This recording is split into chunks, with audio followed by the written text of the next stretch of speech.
নমস্কার বন্ধুরা, বাঙালিয়ানা চ্যানেলে আপনাদের সবাইকে স্বাগত।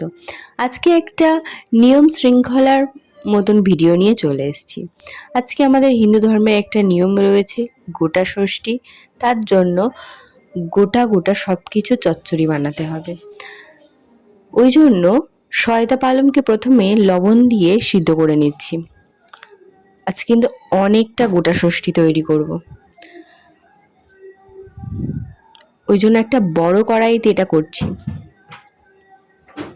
এটা প্রায় সিদ্ধ হয়ে এসেছে, নামিয়ে নিয়েছি। এবার গোটা গোটা বাঁধাকপিগুলোকেও সিদ্ধ করে নেব।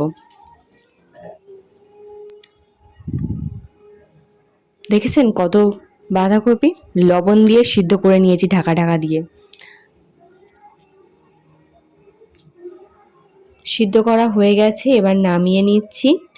এবার কড়াইতে কিছু পরিমাণ তেল দিয়ে তাতে গোটা ফোড়ন দিয়ে দিয়েছি অনেকটা, শুকনো লঙ্কা দিয়ে দিলাম, তেজপাতা, আদা কোড়া আর চন্দনির পেস্ট ওটাও দিয়ে দিলাম। মশলাগুলো দিলে না অনেক টেস্ট বেড়ে যাবে। এবার ভালো করে নেড়ে নিয়ে এবার গোটা গোটা সবজিগুলোকে দেওয়ার পালা।